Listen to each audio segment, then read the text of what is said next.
Hello friends, आप सभी का स्वागत है एग्रीकल्चर्स पॉइंट यूट्यूब चैनल पे। मैं एक बार फिर से आप लोग के सामने एक बहुत ही इम्पोर्टेंट वीडियो लेके आया हूँ। और जिन फ्रेंड्स ने अभी तक चैनल को सब्सक्राइब नहीं किया है वो लोग प्लीज़ चैनल को सब्सक्राइब कर लें। जो पहली बार आ रहे हैं चैनल पे वो लोग भी प्लीज़ सब्सक्राइब कर लें ताकि आपको आगे के वीडियोज़ भी मिलते रहें। इस वीडियो में मैं एक बहुत ही इम्पोर्टेंट चीज़ पे बात करने वाला हूँ। जो किसी मतलब टॉपिक पे बेस्ड नहीं है, पर ये एक जो आईबीपीएस एएफओ की जो तैयारी कर रहे हैं जो फ्रेंड्स या जो तो करना चाहते हैं आगे, उनके लिए बहुत ही इम्पोर्टेंट वीडियो है। क्योंकि मैं इस वीडियो में मैं जो एएफओ का सिलेबस है और उसके लिए कुछ स्ट्रेटजी उसके बारे में बात करूँगा। वीडियो ज़रूर पूरा ज़रूर देखें आप एक बार, क्योंकि इसमें सिलेबस मैंने पूरा लिया हुआ है। सिलेबस लोगों को मिलने में काफ़ी प्रॉब्लम होता है, तो इसमें मैंने सिलेबस लिया है और कैसे पढ़ाई करें उसके बारे में थोड़ा सा बात करेंगे। तो चलिए देखते हैं, शुरू करते हैं। पहले तो हम देखते हैं नोटिफिकेशन। जो आईबीपीएस की ये ऑफिशियल वेबसाइट से नोटिफिकेशन है कि जो एएसओ मतलब स्पेशलाइज्ड ऑफिसर की जो पोस्ट है, उसमें इस बार प्री और मेंस दो एग्ज़ाम होंगे। पिछले बार सिर्फ एक ही एग्ज़ाम हुआ था जिसमें सभी पोर्शन कवर किए गए थे, इंग्लिश, रीजनिंग, मैथमेटिक्स और प्रोफेशनल नॉलेज। लेकिन इसको इस बार जो ये होने वाला एग्ज़ाम, इसको दो भागों में डिवाइड कर दिया गया है। मीन्स जो प्री एग्ज़ाम होगा, एक ये जो डेट दिया हुआ है 30/12/2017 और 31/12/2017 को प्री एग्ज़ाम है, और 28/1/2018 को मेन एग्ज़ाम है। तो ये इसकी नोटिफिकेशन आ गई है, तो आपको तैयारी करने में सहूलियत होगी कि हमारे पास इतना टाइम है, तो इस हिसाब से आपको अपनी पढ़ाई करनी है, अपना टाइम टेबल बनाना है। तो ये एक नोटिफिकेशन है। तो कुछ लोग पूछते रहते हैं कि आने कब नोटिफिकेशन आएगा, कब फॉर्म आ गया, नहीं आ गया। तो ये चीज़ क्लियर हो जाती है कि अभी फॉर्म नहीं आया है, लेकिन एग्ज़ाम इस टाइम पे है, तो आपकी तैयारी आपको इस हिसाब से करनी है। जो इसका सिलेबस है, तो जैसे कि मैंने बताया कि इस बार दो एग्ज़ाम होने हैं, एक प्री होना है, एक मेंस होना है। तो जो प्री एग्ज़ाम है उसमें तीन चीज़ों को मेंशन किया गया है। तीन चीज़ों से क्वेश्चन आएंगे, जैसे क्वांटिटेटिव एप्टीट्यूड हो गया, दूसरा हो गया रीजनिंग हो गया, तीसरा इंग्लिश हो गया। तो इन तीनों से इस बार क्वेश्चन आने हैं प्री एग्ज़ाम्स में। तो उसके जो स्टूडेंट्स प्री एग्ज़ाम में क्वालिफाई हो जाएंगे, क्वालिफाइंग मार्क ला पाएंगे, वो मेन एग्ज़ाम देंगे। तो मेन एग्ज़ाम में सिर्फ प्रोफेशनल नॉलेज, मतलब ये एफओ का एग्ज़ाम की हम बात कर रहे हैं, तो प्रोफेशनल नॉलेज में सिर्फ एग्रीकल्चर के क्वेश्चन आएंगे मेंस एग्ज़ाम में। तो पिछले बार क्या हुआ था कि ये सभी पेपर एक साथ हुए थे। तो बाकी इन तीनों में क्वांटिटेटिव एप्टीट्यूड, रीजनिंग और इंग्लिश में सिर्फ क्वालिफाइंग नंबर लाने थे, और जो मार्किंग हुआ था जिसके बेस पे सिलेक्शन हुआ था वो प्रोफेशनल नॉलेज के बेस पे हुआ था।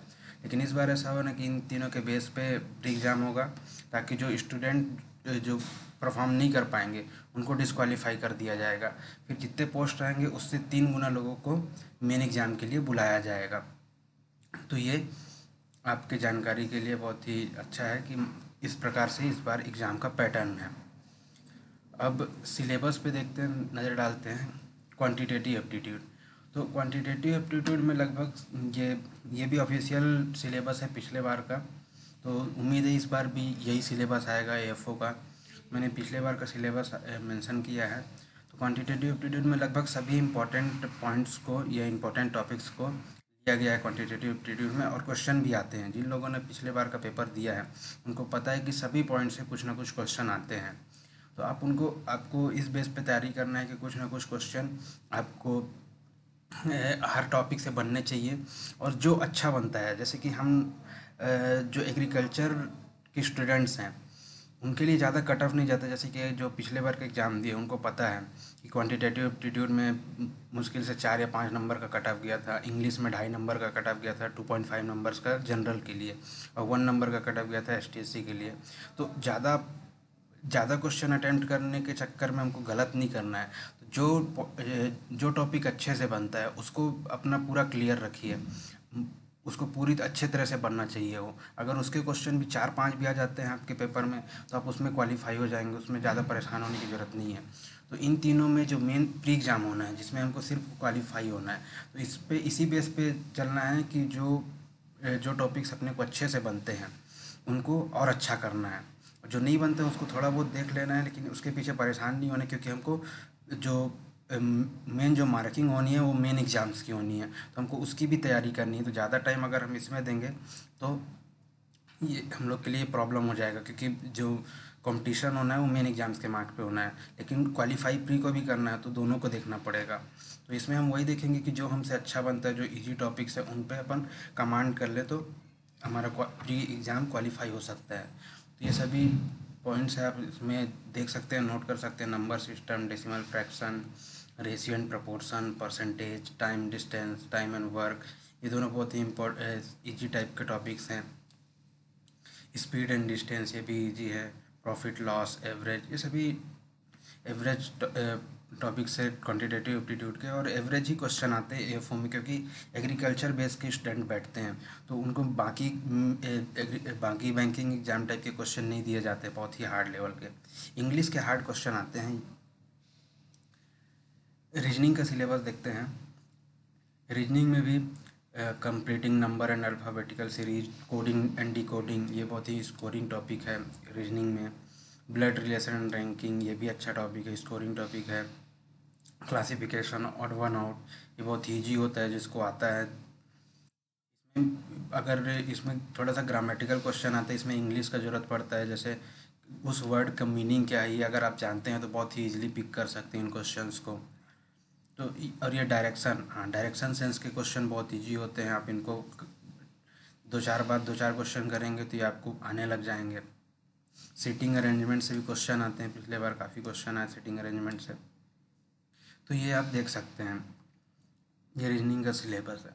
उसके बाद देखते हैं इंग्लिश का सिलेबस। इंग्लिश के सिलेबस में जो रीडिंग कॉम्प्रहेंसिव रहता है, ये सबसे मेन चीज़ है, और इसी में सबसे ज़्यादा टाइम लगता है। तो आप अगर आप अपनी स्ट्रेटजी बनाना चाहें तो आप इन क्वेश्चन को छोड़ दें तो ज़्यादा अच्छा है, जो रीडिंग कॉम्प्रहेंशन के क्वेश्चन रहते हैं, क्योंकि इनमें आपको पढ़ने में बहुत टाइम निकल जाता है, और जानते हैं बैंकिंग के एग्ज़ाम में टाइम बहुत कम रहता है। तो अब जो क्वेश्चन आपको ज़्यादा अच्छे बनते हैं, जैसे ग्रामर करेक्शन, अगर आपका ग्रामर अच्छा है तो वो देख सकते हैं। स्पेलिंग चेक, अगर आपकी स्पेलिंग में पकड़ अच्छी है इंग्लिश के स्पेलिंग्स में, तो आप वो देख सकते हैं। तो इन क्वेश्चन से आपको क्वालिफाई होने लायक मार्क्स मिल जाएंगे। आपको पैनिक होकर गलत नहीं करना है क्वेश्चंस को कि मेरे इतने कम क्वेश्चन बने तो क्वालिफाई नहीं कर पाऊंगा।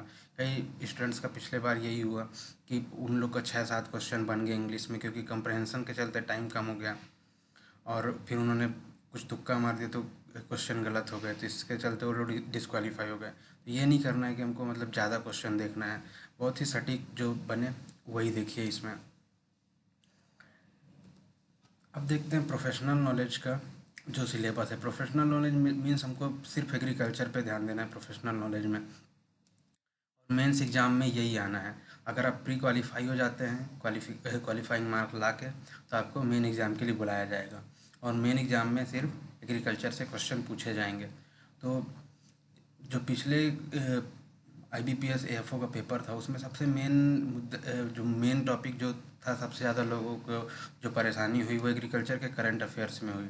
तो एग्रीकल्चर के करंट अफेयर आप ज़रूर देखें, हम इसके स्ट्रेटजी के बारे में आगे थोड़ा सा बात करेंगे। अभी सिलेबस की बात कर रहे हैं। पहला टॉपिक है एग्रीकल्चर करंट अफेयर, फिर क्रॉप, हॉर्टिकल्चर, वेजिटेबल्स, मीन जितने भी क्रॉप प्रोडक्शन से रिलेटेड टॉपिक्स हैं उन सभी के क्वेश्चन हैं।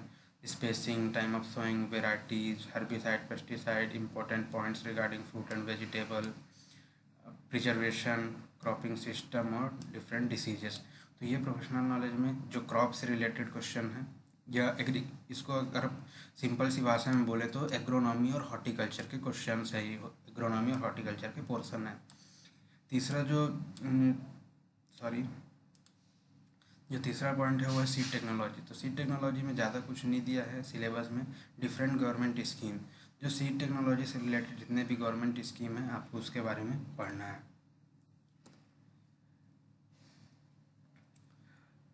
नेक्स्ट है एग्रीकल्चर इकोनॉमिक्स। एग्रीकल्चर इकोनॉमिक्स में भी ज़्यादा नहीं है। जो agriculture cost and scheme, agriculture cost में आप लोग सभी पढ़े होंगे, वेरिएबल कॉस्ट, टोटल कॉस्ट, तो इन्हीं सब कॉस्ट के बारे में पढ़ना है। और जो स्कीम्स, एग्रीकल्चर इकोनॉमिक्स से रिलेटेड जो भी पुरानी स्कीम्स है, जब एग्रीकल्चर डेवलपमेंट टाइम पे जो स्कीम्स स्टार्ट हुई, जो गवर्नमेंट ऑफ इंडिया ने स्टार्ट की, या फिर अभी जो स्कीम्स निकलती हैं नाबार्ड या और भी बैंकिंग एग्जाम से, गवर्नमेंट से, उनके बारे में पढ़ना होता है। और फिर various type of agriculture practices, जो भी एग्रीकल्चर प्रैक्टिसेस होते हैं क्रॉप प्रोडक्शन के टाइम पे, उनके बारे में पढ़ना है। ये सभी सिलेबस में दिए हुए एग्रीकल्चर सिलेबस में जो भी एफओ का सिलेबस है। उसके बाद सॉइल से अच्छे क्वेश्चन आते हैं, सॉइल रिसोर्सेज, जैसे इंडियन सॉइल के बारे में आपको पढ़ना है, red soil, what is black soil, what is all, ये सब जो भी सॉइल के टाइप्स हैं उनको पढ़ना है। Types of facts like humus content, C N ratio, जितने भी सी एन रेशियो हैं, जैसे ह्यूमस में कितना सी एन रेशियो होता है, नॉर्मल में कितना होता है, माइक्रोब्स में कितना होता है, लेग्यूम्स के लिए कितना होता है, ये सभी आपको सी एन रेशियो पढ़ने हैं। उसके बाद आपको ग्रीन मैन्योर्स के बारे में पढ़ना है। तो सॉइल में आपको पढ़ना है कि इंडिया में किस प्रकार की कितनी सॉइल पाई जाती है, ये सभी मीन सॉइल का क्लासिफिकेशन आपको पूरा देखना पड़ेगा। फिर नेक्स्ट है एनिमल हस्बेंड्री एंड टेक्नोलॉजी। अब इसमें एनिमल हस्बेंड्री से भी क्वेश्चन आते हैं और काफ़ी अच्छे क्वेश्चन आते हैं और इजी क्वेश्चन आते हैं, क्योंकि एनिमल हस्बेंड्री है काफ़ी बड़ा, लेकिन जो एएफओ में क्वेश्चन आते हैं वो जाने माने क्वेश्चन आते हैं, मीन्स जो फेमस क्वेश्चन है काफ़ी वो आते हैं एनिमल हस्बेंड्री से क्वेश्चन। तो आप देख सकते हैं डिफरेंट वेराइटीज़ ऑफ एनिमल, जिनको ब्रीड्स भी बोला जाता है। एनिमल हस्बेंड्री में जो डिफरेंट ब्रीड्स हैं एनिमल्स के, जैसे गाय, भैंस या भेड़, बकरी, इन सभी के ब्रीड्स जो इंपॉर्टेंट ब्रीड्स हैं वो आप देख सकते हैं। और agriculture small industry like Honey daily in fisheries, जो भी हनी बी से मीन्स बी कीपिंग से जो भी रिलेटेड क्वेश्चंस हैं, फिशरीज से रिलेटेड क्वेश्चंस है वो आप देख सकते हैं। उसके बाद various diseases and it's causes, various diseases and it's causes, जो भी एनिमल्स में जो भी डिसीजेस होते हैं, गाय, भैंस, जिन इनमें जो भी डिसीज होता है उनके कारण और उनसे बचाव के उपाय, आप ये भी क्वेश्चन आप देख सकते हैं, मीन्स ये सभी आपको पढ़ने हैं सिलेबस में, ये सब है। तो एनिमल हस्बेंड्री से ये 3 इंपॉर्टेंट पॉइंट्स हैं। जो लास्ट पॉइंट है ये एग्रीकल्चर के सिलेबस में एफओ के, वो है rural welfare activities in India. तो ये एग्रीकल्चर एक्सटेंशन का ये पोर्शन है जो रूरल वेलफेयर एक्टिविटीज़ है। अब ये सभी आपने पढ़ा होगा कि बिफोर इंडिपेंडेंस कौन कौन से प्रोग्राम स्टार्ट हुए, आफ्टर इंडिपेंडेंस कौन कौन से प्रोग्राम स्टार्ट हुए। फिर different insurance scheme regarding agriculture, इससे काफ़ी क्वेश्चन आए थे, जो नाबार्ड से रिलेटेड क्वेश्चन थे पिछले बार, इसी से आए थे। डिफरेंट इंश्योरेंस स्कीम जो एग्रीकल्चर रिलेटेड है, और women and child development scheme. तो ये सभी आपको, ये टोटल सिलेबस हो गया आपका, जो प्रोफेशनल नॉलेज का जो भी सिलेबस था। पहले करंट अफेयर, फिर क्रॉप से रिलेटेड, फिर seed technology, economics, agriculture practice है, soil, animal husbandry, then rural welfare activity. अब इनकी थोड़ी स्ट्रेटजी के बारे में बात करते हैं कि इनको कैसे पढ़ा जाए।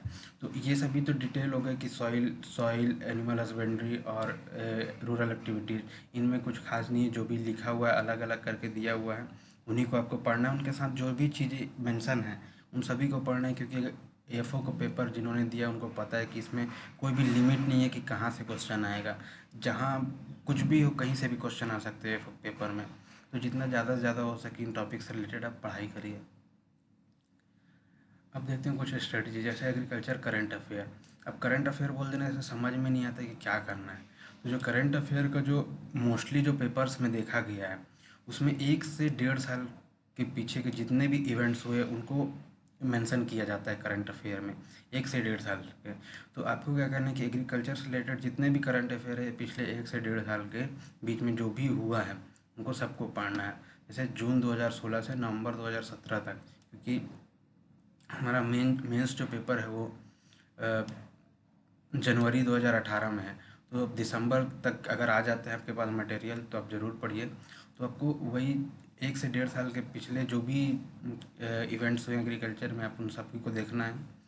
हमारे इंडिया में जो अभी लेटेस्ट जीएसटी लागू हुआ है उसका एग्रीकल्चर पे क्या प्रभाव पड़ा, एग्रीकल्चर प्रोडक्ट्स पे, एग्रीकल्चर में जो यूज होते हैं इम्प्लीमेंट्स उन पे क्या प्रभाव पड़ा है जीएसटी का, ये चीज़ें आपको देखनी है। तो जीएसटी और एग्रीकल्चर प्रोडक्ट्स एंड इम्प्लीमेंट्स, इससे क्वेश्चन बन सकते हैं और बहुत ही ज़्यादा चांस है कि इनसे क्वेश्चन आएंगे भी। उसके बाद जो कई लोग पूछते हैं कि कौन कौन से मैगजीन्स या वेबसाइट से जो करंट अफेयर पढ़ना है, तो एग्रीकल्चर जो करंट अफेयर्स के लिए कुरुक्षेत्र, योजना, प्रतियोगिता दर्पण, और फिर जो गूगल पे आपको बहुत सारी वेबसाइट मिल जाएंगी एग्रीकल्चर करंट अफेयर्स की, तो इनसे आपको अपडेटेड रहना है। यही मैगजीन्स हैं जो एग्रीकल्चर से रिलेटेड आती है। अगर आप न्यूज़पेपर वगैरह भी पढ़ते रहिए तो उसमें भी जो भी आपको पॉइंट्स मिलते हैं एग्रीकल्चर रिलेटेड आप देखते रहिए। नेक्स्ट स्ट्रेटजी देखते हैं अपन, जो क्रॉप से रिलेटेड स्ट्रेटजी है, क्योंकि जो अगर जो पिछले बार पीछे 50 क्वेश्चन आए थे, 50 क्वेश्चन, उसमें से मोस्टली 20 to 25 क्वेश्चन तो इसी से आते हैं कि जो क्रॉप से रिलेटेड क्वेश्चन आते हैं। तो जो आपको spacing, time of sowing, seed of rabi and kharif crop, जो भी स्पेसिंग से कई क्वेश्चन आते हैं, आप लोग को पता भी होगा स्पेसिंग से क्वेश्चन आया है पिछले पेपर्स में। तो रबी और खरीफ के आपकी जो भी स्पेसिंग है उसको आपको देखना है। उसके बाद वेराइटीज़, जो इम्पोर्टेंट वेराइटीज़ है इम्पोर्टेंट क्रॉप्स की, वही देखनी है, क्योंकि आप वेराइटी हर क्रॉप की सभी वेराइटी तो रट नहीं सकते। तो आप ऐसे कुछ अपने हिसाब से सिलेक्ट करिए, अपने हिसाब से चूज करिए उन वेराइटीज़ को, कि आप मैक्सिमम 100 वेराइटी चूज करिए जो बहुत ही इंपॉर्टेंट हो, जो पेपर्स में आते हों। मोस्टली आपने देखा होगा वेराइटीज़ हमेशा रिपीट होते रहते हैं, कोई नई वैरायटी नहीं आती पेपर्स में, जो कभी पेपर में पिछले आई है या फिर जो नई वैरायटी रिलीज हुई है किसी इंपॉर्टेंट फीचर के साथ, वही सब वैरायटीज़ आती है। तो जब आप पढ़ेंगे बुक्स में या फिर नई जो भी पत्रिका वगैरह आती हैं कि नई वैरायटी रिलीज हुई इस फीचर के साथ, तो वही वैरायटीज़ आती हैं क्वेश्चन पेपर्स में। तो आप इसको देख सकते हैं कि जो मैक्सिमम आप कोशिश करें कि सबसे ज़्यादा वैरायटी, मतलब मैक्सिमम 100 वैरायटी याद रखिए, जो बहुत इंपॉर्टेंट जो आपको लगता है कि आ सकते हैं, वो बहुत ही सिलेक्टेड वैरायटी होनी चाहिए 100, क्योंकि आप सभी वैरायटीज़ को याद नहीं कर सकते। उसके बाद जो फ्रूट और वेजिटेबल से रिगार्डिंग इंपॉर्टेंट पॉइंट्स हैं, क्योंकि फ्रूट और वेजिटेबल में बहुत सारी चीज़ें आती हैं और इनमें बहुत सारे पॉइंट्स भी बनते हैं, तो जो बहुत इंपॉर्टेंट पॉइंट्स उनको याद रखना है।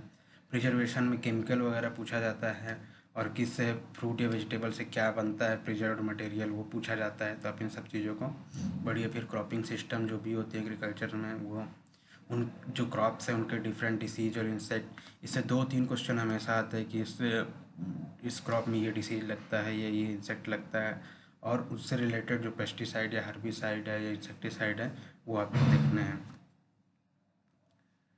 फिर जो तीसरा पॉइंट था वो था सीड टेक्नोलॉजी। सीड टेक्नोलॉजी में जैसे हम लोग ने देखा, हमें बताया कि जो गवर्नमेंट स्कीम जैसे seed control order, seed bill, seed act, तो इनको आप इनके रिलीज ईयर के साथ आप इनको याद रखिए। ये सीड टेक्नोलॉजी में यही सिलेबस में दिया है। उसके बाद एग्रीकल्चर इकोनॉमिक्स, इकोनॉमिक्स में दिया है agriculture cost, like total cost, variable cost, fixed cost या मार्जिनल कॉस्ट। तब इन सभी कॉस्ट को देख सकते हैं कि कहाँ पे कौन सा कॉस्ट अप्लाई होता है एग्रीकल्चर के प्रोडक्शन में या फार्म मैनेजमेंट में। उसके बाद जो स्कीम्स है, न्यू स्कीम जो नाबार्ड से रिलेटेड आती हैं, जैसे नाबार्ड ने किस इम्प्लीमेंट में कितना सब्सिडी दिया, किस बैंक ने कितना दिया, ये सभी स्कीम्स आती हैं एग्रीकल्चर इकोनॉमिक्स के अंतर्गत आती हैं। तो आप ये करंट अफेयर के अंतर्गत भी पढ़ सकते हैं, एग्रीकल्चर इकोनॉमिक्स के अंतर्गत भी पढ़ सकते हैं। और जो पुरानी स्कीम्स है एग्रीकल्चर इकोनॉमिक्स की, वो भी बहुत ज़रूरी है, उनको भी पढ़िए। तो फ्रेंड्स, ये वीडियो आज का यहीं तक। मैं उम्मीद करता हूँ आप लोग को सिलेबस से रिलेटेड जो भी जानकारी मैं दिया वो अच्छा लगा होगा आपको। अगर आपको अच्छा लगा तो अपने फ्रेंड्स से ज़रूर शेयर करिए, और अपने सजेशंस ज़रूर कमेंट करें कमेंट बॉक्स में। हमारा चैनल सब्सक्राइब करिए, जो एग्रीकल्चर्स पॉइंट चैनल है उसको ज़रूर सब्सक्राइब करें, और जो हमारा फेसबुक पेज है एग्रीकल्चर्स पॉइंट, इसको भी ज़रूर लाइक करें। उम्मीद करता हूँ आपको अच्छा लगा होगा। मिलते हैं नेक्स्ट वीडियो में।